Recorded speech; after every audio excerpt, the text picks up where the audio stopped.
Kapapasok lamang na balita, magnitude 7.4, nagpayanig sa silangan sa labas ng baybayin ng Caraga, Davao Oriental. Dating bagyong si Kedan nabalik agad sa international name na NACRI, nakalabas na ng Philippine Area of Responsibility gaya na ating sinabi kagabi lamang din. At umalis ito ng teritoryo na walang anumang naging banta o naging epekto sa bansa.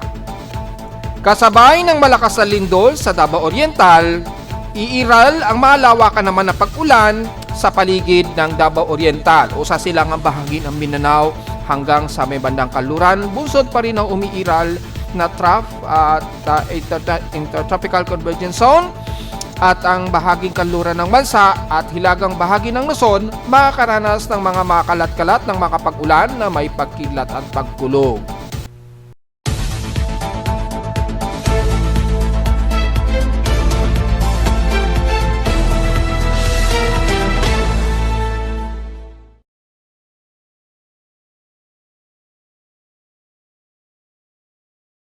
Hello, good morning mga folks. Welcome po muli sa ating Daily Weather Bulletin at Analysis para sa araw ng Biyernes, October 10, 2025. Ang oras nating Boss Mike Mimaga ay alas 10:29 na o 30 na ng umaga.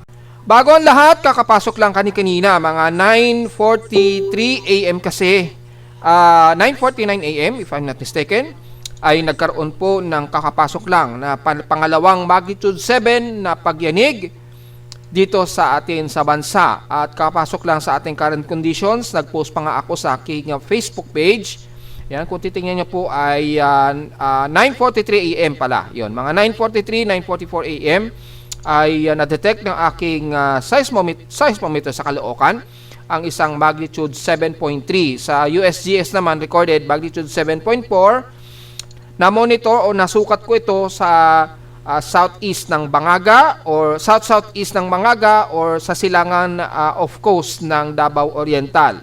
Dito yan, malapit yan dito sa bandang Caraga nga po sa Davao Oriental. So kung titingnan po natin yung detalye bago tayo mag-report, ito po yung latest detection ng aking seismometer. Napakalakas, intensity 6 po yan base sa aking amplitudal readings ng aking seismometer. Intensity 6 po yan. So wala pang latest update si PBOX. So expected medyo late yan. Pero sa aking International Seismic Network Monitoring ay pumasok din after ko ma-measure yan. Yan. Ayan na, meron na siyang ikalawang aftershocks na may magnitude 5.9 naman. Mas mababa ito pero sa paligid din yan ng Caraga. Southeast naman siya ng Caraga. Pero dito halos sa may bandang silangan ng Santiago o San Isidro, sakop yan ng Caraga, Davao Oriental. May magnitude na 7.4 po ito. To be exact, 9:43 AM or 9:44 AM. Yan. At may lalim na epicentral depth of 53 km. So medyo sinuwerte tayo ng konti pero malakas pa rin yan ha. Medyo sinuwerte lang ng konti dahil masyadong malalim yung kanyang epicentral depth. Hindi ganun ka-shallow o kababaw. So dahil hindi ganun ka-shallow yung kanyang epicentral depth, medyo napigilan yung mas malakas na amplitude na posibleng magbunsod yan ng malaking damage dito sa paligid po ng Caraga. Pero expected pa rin na may mga highly damages yan dahil yung damage measurement natin ay mataas pa rin. So, maaaring magkaroon ng damages sa paligid po ng Santiago, Balete, yan, hanggang San Isidro. At naramdaman ang intensity 5 hanggang sa buong paligid po ng Davao Region. Sa may bandang City of Davao, intensity 5 or 4. Then, intensity 3, malamang dyan sa may bandang General Santos na yan. Yan, intensity 4 o intensity 3, kabilang na ang Surigao del Norte. Tapos sa bandang Malay-Balay, Bukidnon. Then intensity 2 on 1 naman malapit na dito sa baba ng Cotabato or paligid ng Coronadal. Yan, malakas ang naging pagyanig. Ang kagandahan lang nito ay pailalim. So medyo downward po yung kanyang jolt. Malamang gumalaw na naman kasi o nagkaroon na naman ng release ng energy dito sa may bandang Pacific Ring of Fire natin. Dahil kasabay po ng pagyanig na yan, yumanig din ng malakas dito sa may bandang Bismarck Sea. Ayan o. Ito po yan, sa may Bismarck Sea, magnitude 6 yan. May lalim na 10 km dito, destructive to, itong pagyanig na to. Buti na lamang sa karagatan yan ng Lenco.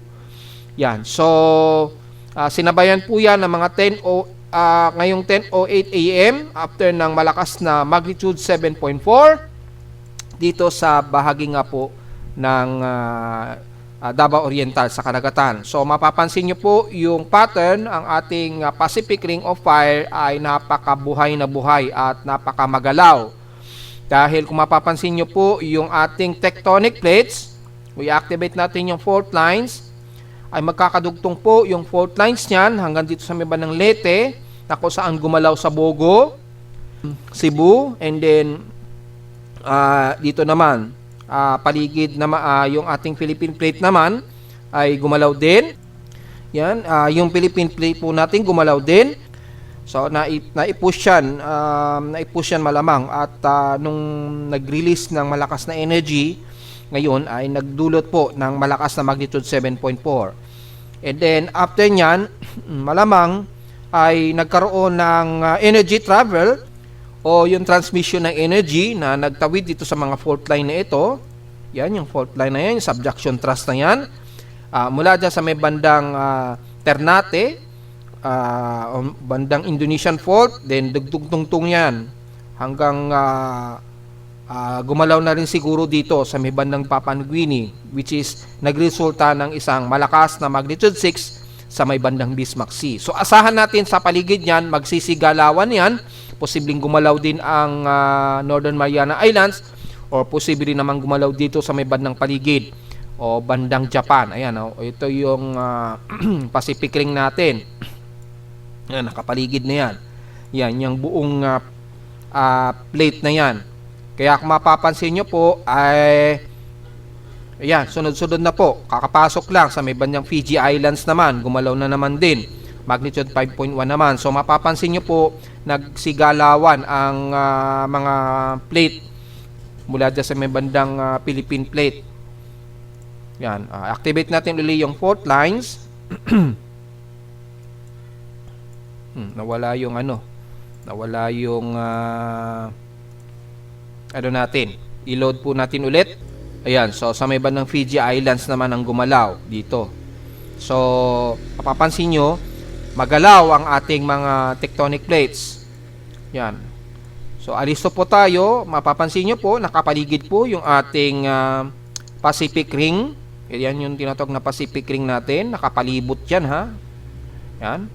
Nagsisigalawan po yan, mga folks. Kaya mag-iingat po tayong lalo at hindi naman tayo nagkulang ng paalaala palagi.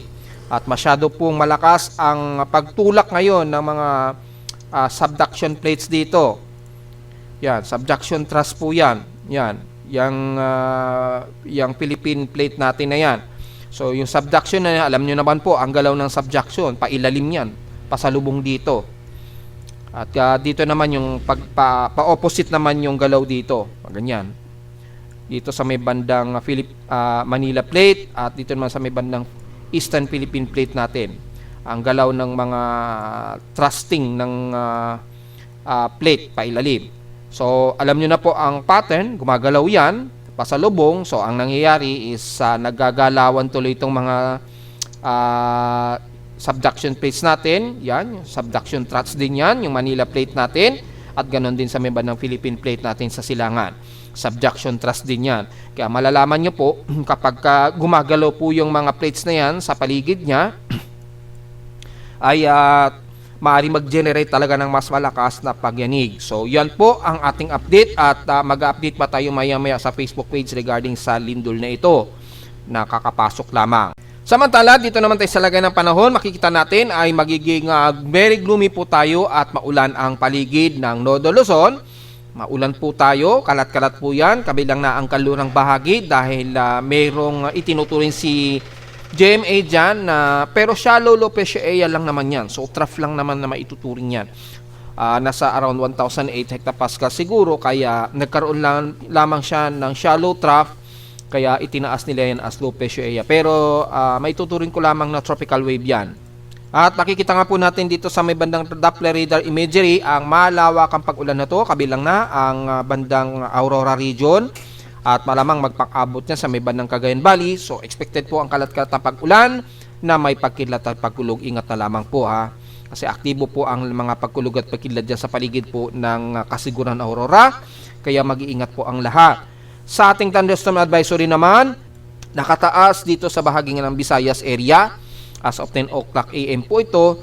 Ang kanyang forecast naman ay persisting nito within 1 to 2 hours mula dyan sa bahagi nga po ng Mimaropa na po, kasama na. At sa NCR naman, ang buong Greater Manila daw, kasama na ang paligid niya sa Bulacan, Rizal, Laguna hanggang Cavite. 12 hours naman ang forecast ng mga localized thunderstorms. So expected yan, gaya din po kahapon ha, dahil napaka-gloomy po natin at may umiiral po tayong east dito. Yan. Since wala namang naging epekto sa atin si dating bagyong Kedan na lumabas na nga po ng Philippine Area of Responsibility kagad kagabi. Yan. Then, sa atin namang current conditions, overcast po tayo, gloomy at medyo cold humid at mostly cloudy yung umiiral ngayon dito sa amin sa Caloocan. Yan. So, expected po, very gloomy tayo, base na rin sa ating CCTV snapshots. Ayan, patuloy na medyo makulimlim tayo, so medyo hazy ang paligid. Kaya expected ang mga biglaang isolated case na may kasamang localized thunderstorms gaya po kahapon. So, importante po ang payong mga folks. Sa lowest temperature na itala na kay weather station kaninang 1:09 AM, nakapagtala kami ng lowest of 25.3 degrees Celsius. Kahapon, pinakamataas na sa amin ang 32.2 degrees Celsius. Kahapon ito ng umaga at 11:50 AM. So, ibig sabihin po, yung aming heat index sa Caloocan kahapon, medyo mataas din, 43.8 degrees Celsius po, na mataas ang heat index. So, nakaranas pa rin kami na medyo, medyo warm at medyo maalinsangan.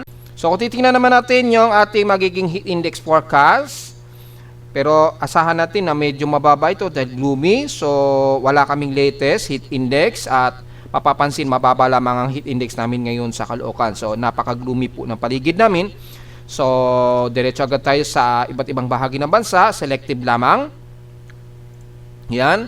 Tingnan natin sa Hilaga, sa Lawag, Ilocos Norte, kung mataas. Medyo mataas, 38 degrees Celsius po. Pero mukhang hindi aabot sa 40 degrees Celsius. Pinakamataas na ang 38 degrees Celsius kanila ngayong maghapon po. So mukhang gloomy rin sila at medyo mas maulap. Sa Cagayan Valley naman sa Tugigaraw, mababa rin. So very gloomy dahil nakaranas po sila ng mga kalat-kalat sa pag-ulan. Pinakamataas na hanggang 37 degrees Celsius. So extreme caution ito pero manageable na yan. Mababa na sa katawan natin yan na may tuturing.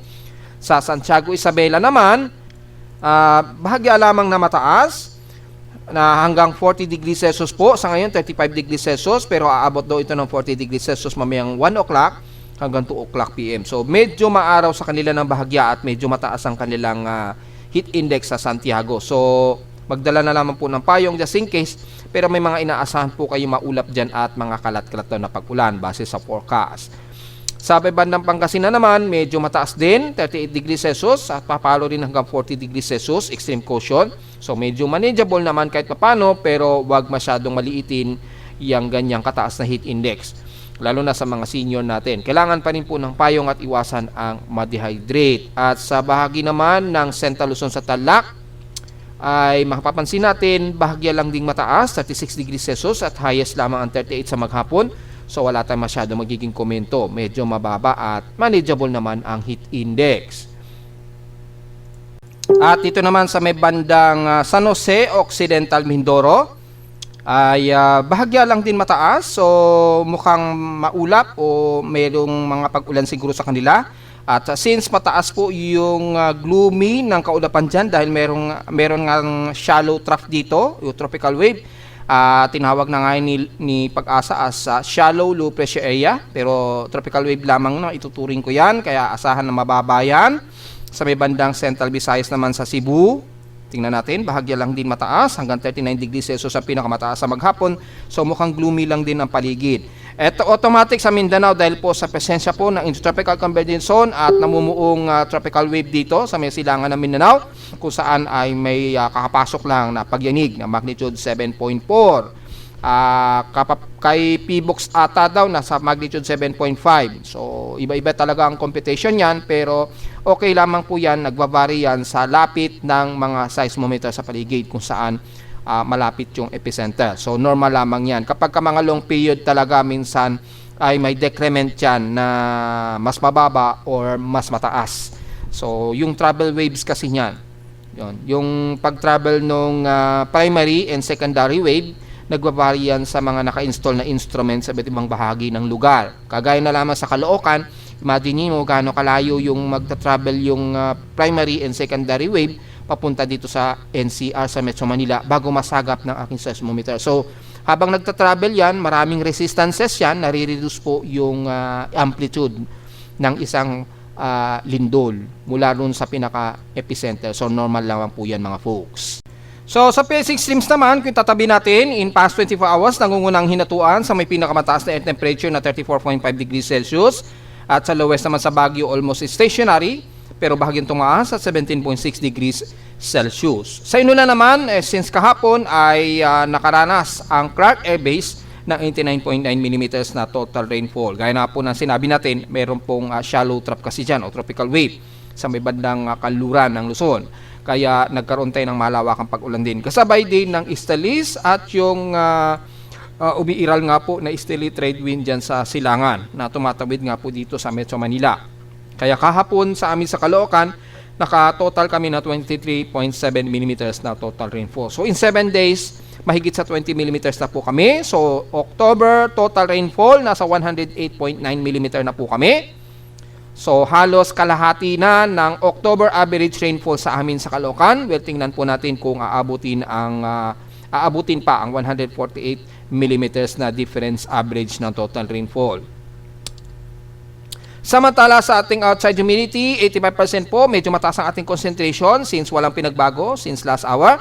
At sa ating barometric pressure ay 1,009 hectopascals po ito na mabagal ang pagbaba within past hour po.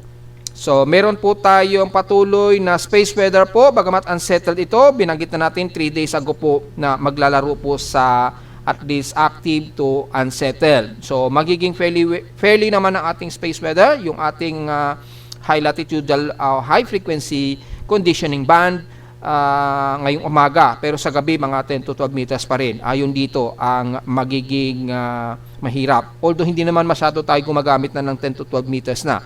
Usually between 15 pataas na. So okay lamang po yan mga folks. At sa atin namang high tide low tide status ay moderate to high pa lamang po tayo. Gaya na aking sinasabi po nung nakarang araw, magiging maalon masyado ang kanluran at silangang bahagi ng ating bansa. So despite na wala namang gale force winds na naitaas, ay maaari lamang tayong magbunsod ng mga pag-alon bunsod po na mga ilang yung gale force, lalo na sa easterlies at sa may bandang kanluran po. Wala naman kasi tayong malapit na bagyo na binabantayan at wala na masyadong epekto itong si dating bagyong Kedan. So hindi nagdulot yan ng malawakang alon sa silangan ng bansa. Yung mga bugso lamang ng hangin dahil po sa easterly trade wind at yung northeasterly surface wind po sa banbanang Northern Luzon, magdudulot yan ng ilang mga pag-alon po. So ingat pa rin po tayo mga folks just in case.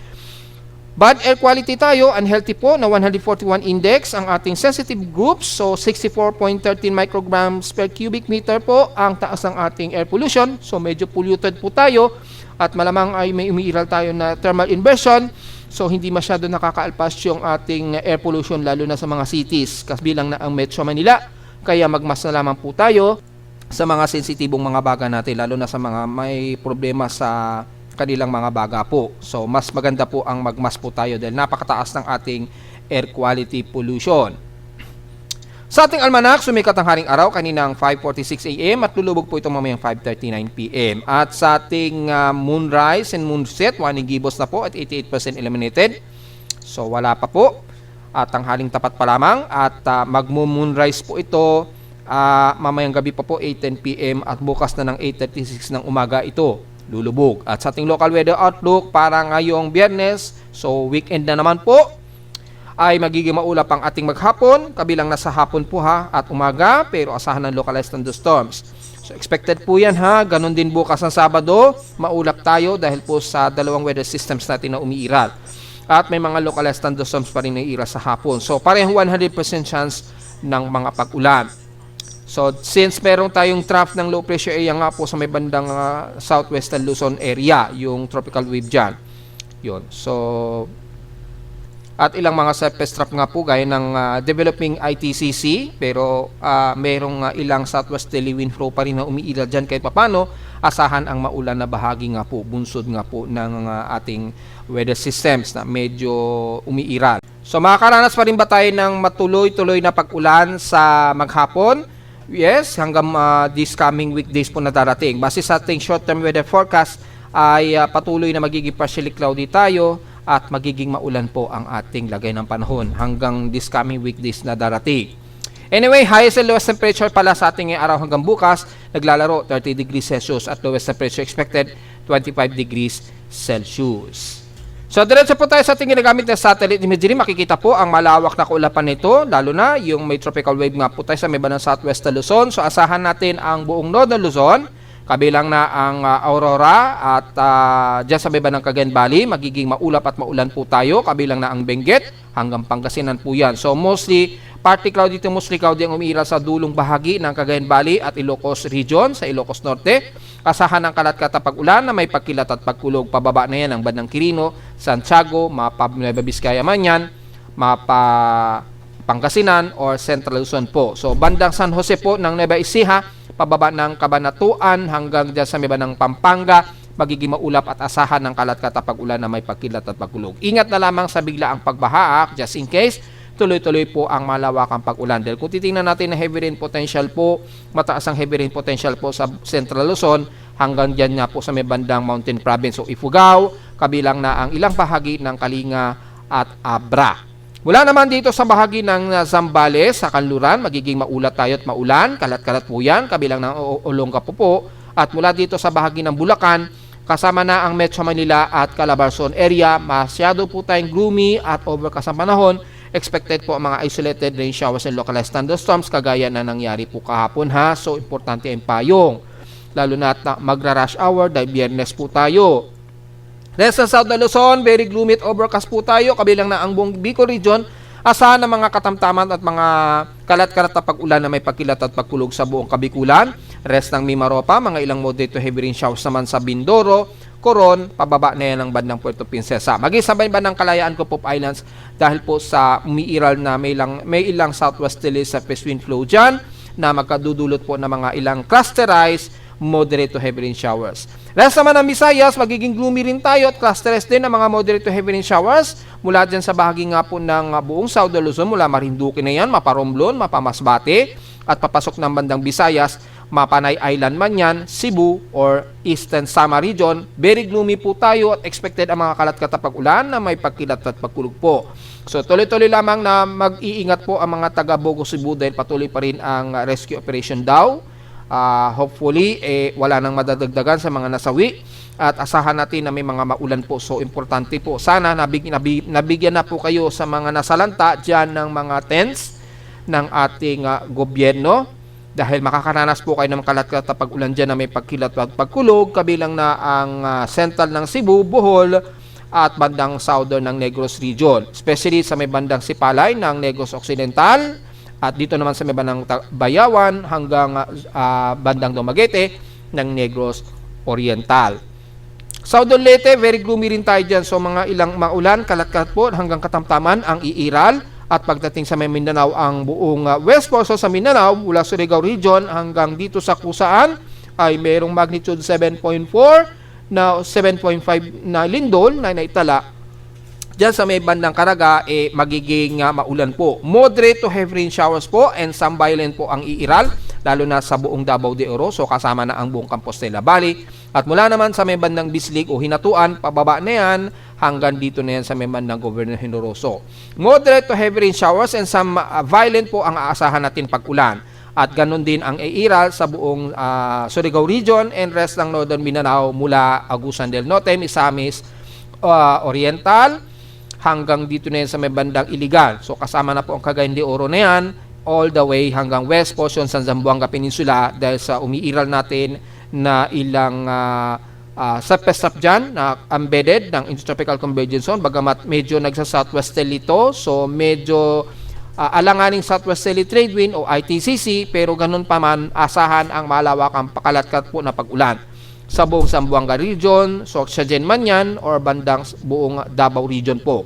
Ingat na lamang po sa mga pagbaha at hopefully ay very stable ang inyong flood control dyan dahil mabilis naman bumababa ang pagbaha, lalo na sa Davao City. Mabilis naman ang pagbaba ng baha kapag kayo ay niragasa ng matinding buhos ng ulan. So yun po yung advantage. Alisto na lamang po kayo just in case. Ganon din sa buong bahagi nga po ng Davao de Oro dahil dyan po ang highly concentration sa silangan ng Mindanao. Makakaranas kayo ng malawakang pag-ulan. Probably nagkakaroon ng low pressure area dyan. Nagkakaroon ng tropical wave. Nagto-tropical wave po siya, kaya expected tatawagin yan sa shallow low pressure area ni Pag-asa anytime po ha. Kabilang na dito sa may bandang buong eastern off coast ng Mindanao. Yan.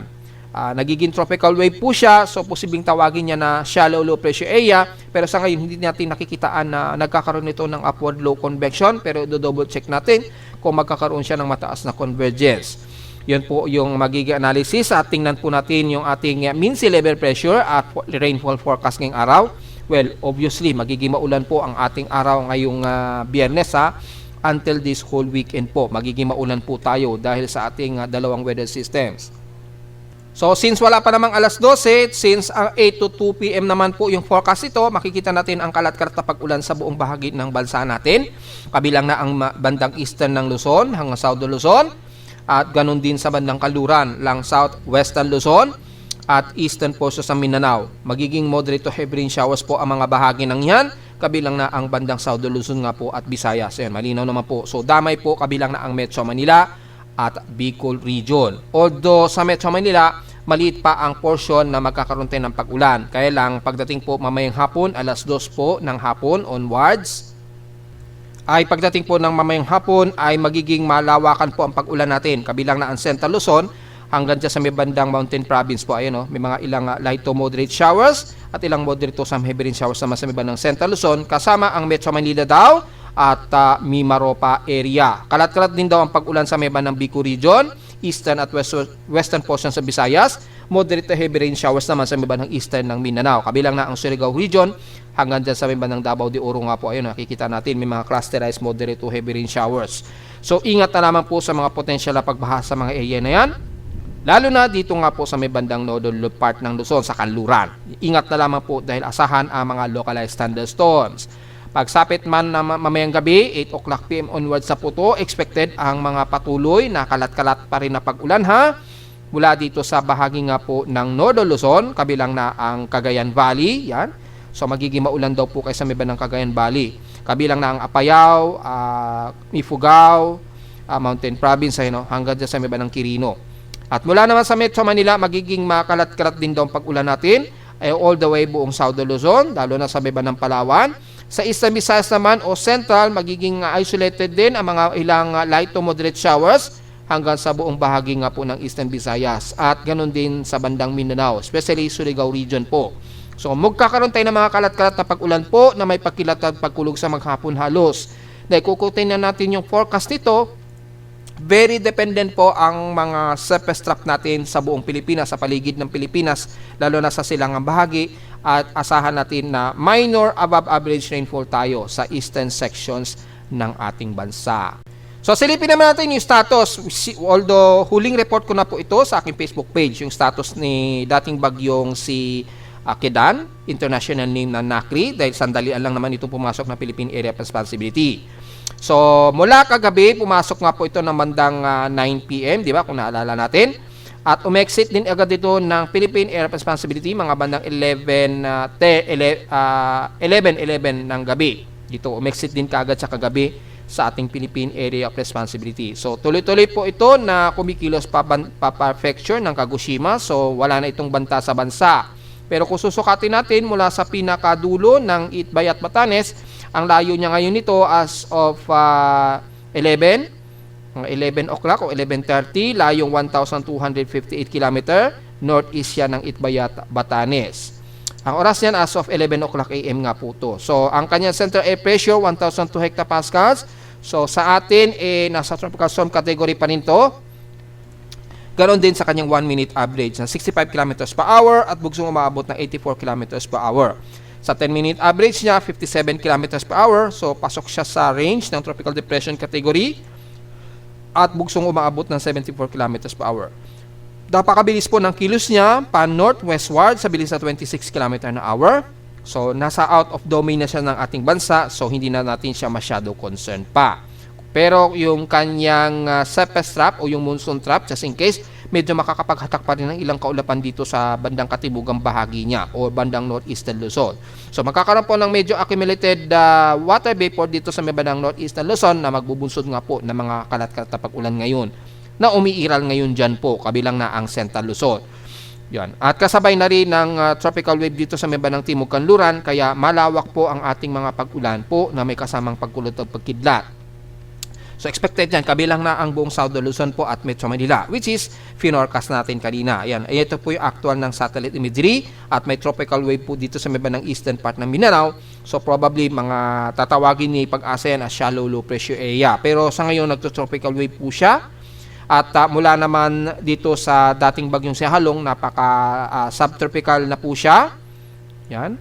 Very subtropical na siya. At wala naman siyang dinadaanan. So, unti-unti, madidissolve na lamang po yan. Dahil considering subtropical storm na po siya. Kasi napakataas na yan. Halos northern hemisphere na siya. So, yun po yung pinaka-latest niya ngayon. At wala po tayo sa ngayon na binabantay ang aktibong low pressure area sa ngayon. Maliban na lamang sa mga tropical wave dito sa bandang Eastern Mindanao at sa western part ng Luzon. Yan, may mga tropical wave po na umiiral dyan. At mula naman sa huling tropical cyclone track combination ay out of range na po siya. Yan, out of range na po siya at wala na tayong masyadong concern dito sa magiging multifold forecast niya dahil lagpas na nga po siya at lumabas na nga po ito ng Philippine Area of Responsibility kagabi pa. So, yan po yung huling forecast niya at si Bagyong Kedan ba ay aabot sa typhoon category. Base rito, within 2 days o within 48 hours, posible pa itong mag-severe tropical storm pa. Well, bahala na po siya kung saan ito dadako. Yung mga kababayan natin sa may bandang Southern Japan, medyo mag-ingat na lamang po dahil kayo ang halos dinadaanan ng bagyo ngayon, hindi masyado sa Pilipinas. So, pumasok po yung dalang forecast natin na mayroong malakas na bagyo, although hindi ito lalapit sa kalupaan ng bansa, pero inaasahan nga po na malakas na bagyo po ito, which is hindi naman po tayo nabigo. Dalawa silang naging malakas na bagyo nga po. Ang kagandahan lamang, puro ito nagmintis sa labas ng Philippine area at dumaplis lamang sa boundary ng ating domain. Yung dalawang bagyo, which is, kung mapapansin niyo agad, nakakatatlo na kaagad tayo na aktibong bagyo ngayong buwan. 2 o 3. So, double check na lang po natin. Pero, so far, wala pa tayong aktibo na nabuo. Although, yung isa, na-count kasi natin for October, itong si dating bagyong Opong na tumawid nga po dito, di ba? So, nakakatatlong bagyo na po tayo. Nataon lamang yung 2, medyo safe po ang Pilipinas. Si bagyong Opong lang talaga ang medyo nagdala talaga ng malawakan o nagkaroon ng medyo devastation sa atin sa bansa. Yun. After kay Opong ay yung 2 ay mintis po siya. Which is nabanggit natin yan sa ating monthly forecast for October. So nakakatatlo na po tayo na bagyo. Pero yung forecast nga po natin for the month of October, 4 hanggang 5 po ang posibleng may mabuo tayong bagyo sa loob ng Philippine Area of Responsibility. So isa dito ang hindi totally nakapasok ng PAR. At si Kedan medyo nakapasok pa ng PAR. So, dadalawa po ngayong month ang nabuo o nakapasok ng Philippine Area of Responsibility po. Yan. Isa nga lang dito, nagmintis, which is pumasok din yan sa ating forecast. So, yun po yung ating huling analysis. Ngayon, ang tanong po, meron ba tayong bagong binabantayan? Lalo na doon sa may bandang southeast ng Guam, which is hindi naman po nangyari nga po. Dahil base nga po sa huling analysis natin, 4 days ago ay napakaliit o napakababaw na magiging isang aktibong low pressure area ito na susunod dito kay Kedan. At since yung huli nating report nga po na susunod nga po kay yung isang bagyo na si Halong ay si Kedan pa lamang yung huli nating naging forecast na naging aktibong bagyo nga po siya, di ba? Then after kay Kidaan, so far wala pa tayong inaasahan na mabubuo sa loob o sa labas ng Philippine Area of Responsibility. However, base na rin sa ating global spectral model, mukhang merong susunod dito kay Kidaan, base na lamang dito sa pattern ng galaw ng wind speed niya. Yan. So, ang forecast ito starting po October 11. Yan. So, mga October 11, mamamataan siya sa southeast of Guam na naman at mukhang kikilis ito pa west-northwestward at mukhang papasok ito ng Philippine Area of Responsibility sa darating na October 15. October 14, mga next Tuesday po ito, according dito ha. So, babantayin natin yan at titingnan natin sa kanyang weather pattern ng kanyang environmental steering environment. So far, ito pa lamang yung nakikitaan natin between October 11 to October 14, yung development. Yan, papasok ito ng PAR sa may bandang Eastern Mindanao. Well, tingnan po natin kung mangyayari yan dahil yung latest output nga po ng forecast ng ating West Pacific Basin sa ngayon ay mataas pa rin yung Coriolis dito sa may bandang south of Guam o southeast ng Guam. Yan, no? Although walang cyclonic pa tayong naobserbahan. Pero sa latest global traffic hazard for October 15 to 21 ay mataas ang probability of tropical cyclone development kasama na po ang South Luzon at Eastern Visayas dito. Ayan, no? So damay na siya. And then by the third week ng October, bago matapos ang month, ay apektado ng at least 20% hanggang Visayas daw. So nag-iiba na po yung galaw ng mga bagyo, di ba? Mas mababa na. Kasi nga po, papasok na po tayo sa tag-amihan season. Taon-taon naman, alam naman na po natin yan. Sa mean sea level pressure naman, yung binabantay natin dito sa southeast of Guam, nasa 1,008 hectopascals ang pinakamababa niya, pero disorganized pa po ito. So, hindi pa natin pwedeng i-conclude ito kung magiging aktibong low pressure area ito sa ngayon. Yan. So, pinakababa niya, 1,008 hectopascals. Malamang mag-embed yan sa intertropical convergence zone. Yan. At mula sa pinaka-mean winds naman, kung titingnan natin yung kanyang convergence dito, kung tumataas na. Kung mapapansin natin dito, wala. Pero dito may tropical wave dito mataas, 44 kilometers to, ayan, around 44 kilometers per hour po sa may bandang Eastern Mindanao. So, nagto-tropical wave po siya. So, pwedeng tawagin ni Pag-asa yan shallow low pressure area anytime. Pero hindi sa ngayon nakikitaan na magiging active ito na low pressure area sa ngayon. Tingnan po natin within 24 hour o within 48 hour po. Baka biglang mag-Coriolis yan at magkaroon ng upward low convection. Sa ngayon, tropical wave pa lamang po ito. So, maaari itong magdulot ng mababang atmospheric pressure. So, pwedeng maituring na shallow low pressure area. Dito kasi halos trough lamang ito. Kaya hindi ko masabi ito na shallow low pressure area, tropical wave lamang. At dahil dyan ay itinaas siya ni Japan Meteorological Agency as shallow low pressure area lamang. Pero hindi malabo yan, magiging bagyo. So yun naman po at sa ngayon wala naman tayong masyadong nakikitaan dito sa southeast of Guam. Kaya hindi pa natin pwedeng mai-conclude dyan. Antayin na lamang natin siguro ang darating na Saturday. Kasi ngayon Friday, October 10. So bukas malalaman po natin. So yun, at makikita po na magiging maulan po ang halos buong kanluran at silangan ng bansa, lalo na sa may bandang Eastern Mindanao po. So yun po yung analysis natin sa ngayon. At mula naman sa mga computer models naman o simulation mula kay GFS, makikita natin na may tropical wave po manggagaling sa southeast of Guam. And then, ikilos din ito, pahilagang kanluran din, halos kapareho ng magiging galaw ni Kidaan, dating bagyong Kidaan, itong tropical wave nito, pero napaka-disorganized pa nung forecast niya.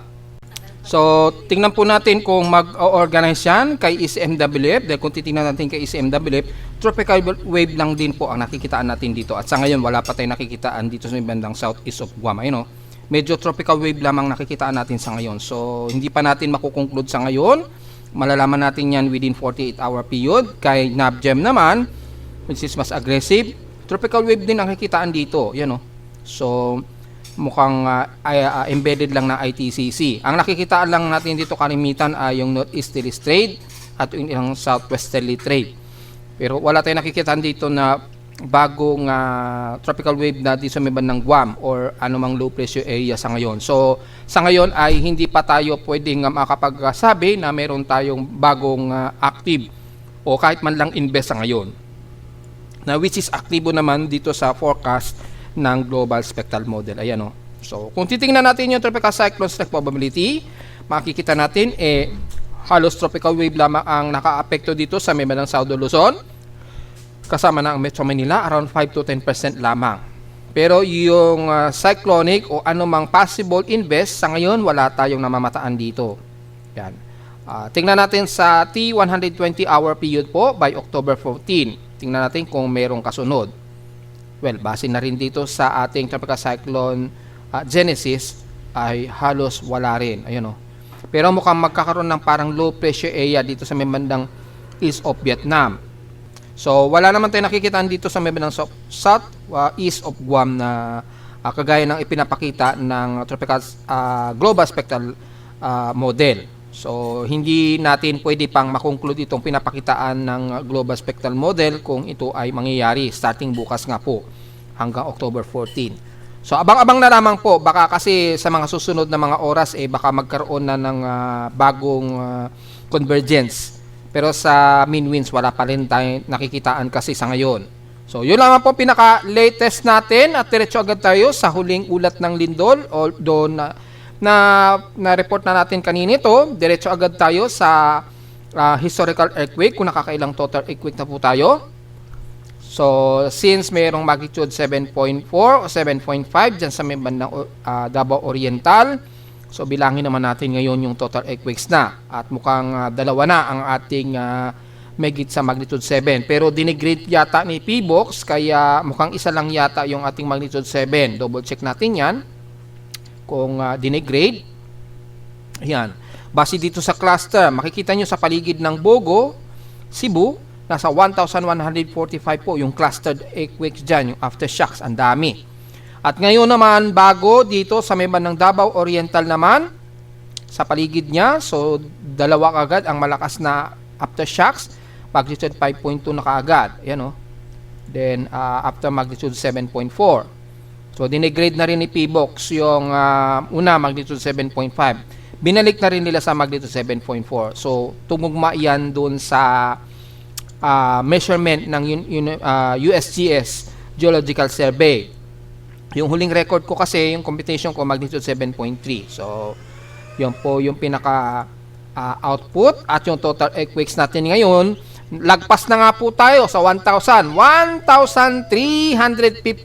Pinakamarami na po ito since nung January hanggang September na total earthquakes natin ngayong taon na 2025.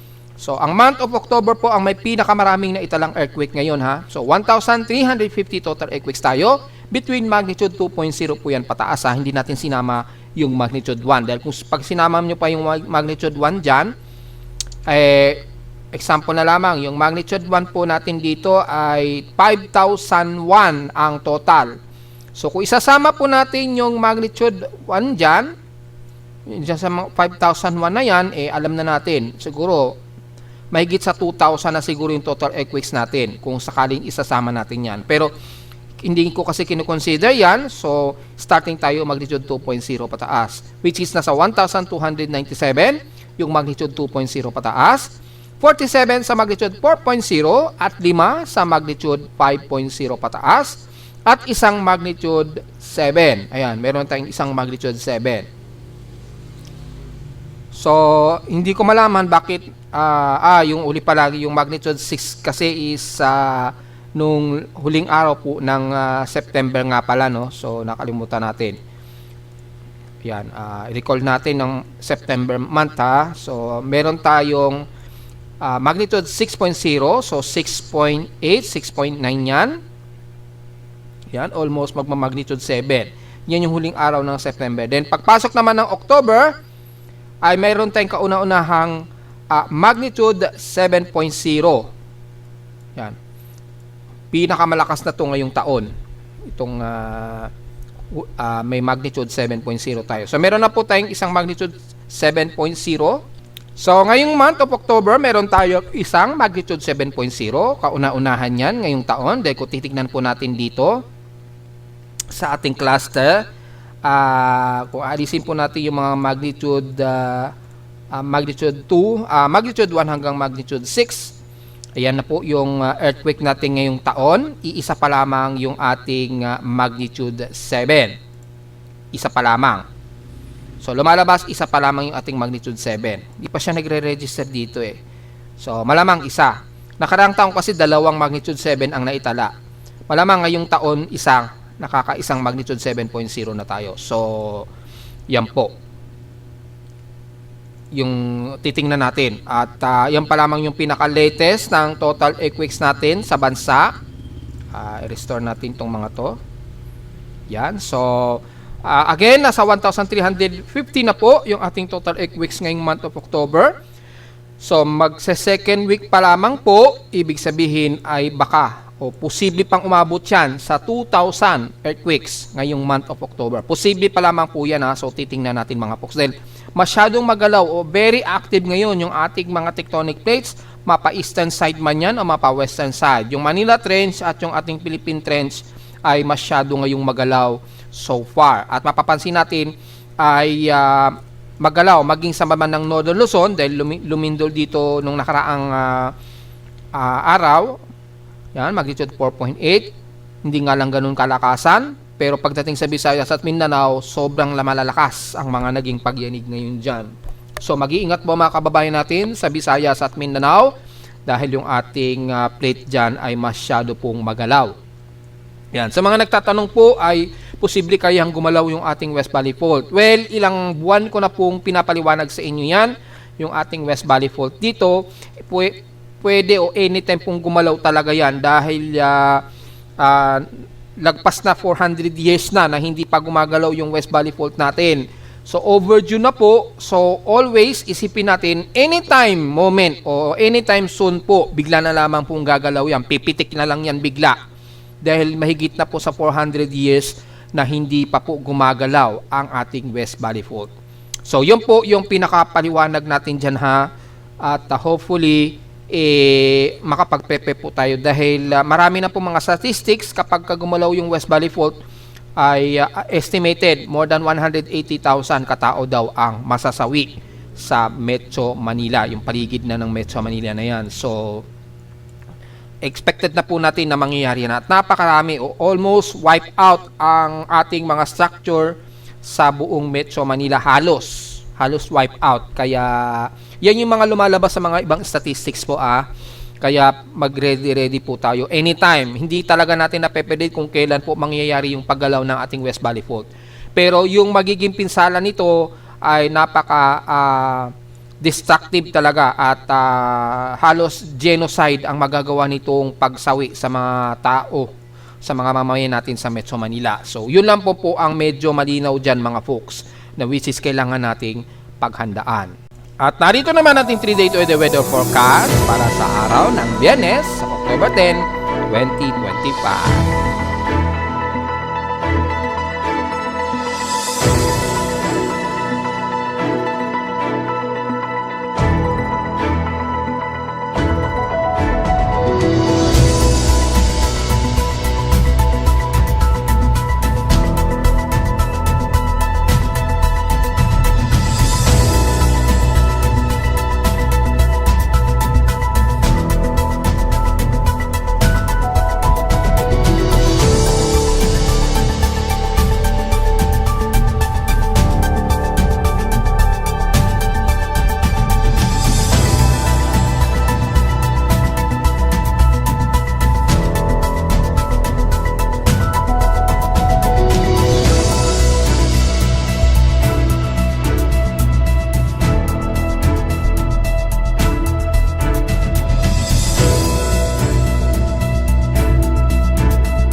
At hanggang dito na lang po ating daily weather bulletin at analysis para sa araw ng Biyernes, October 10, 2025. Huwag mong kalilimutan na mag-like, share, subscribe po sa ating YouTube channel at visit lang mga anytime sa ating website na www.pimoweather.com para sa ibang detalye. Gusto nyo malaman ang ating report.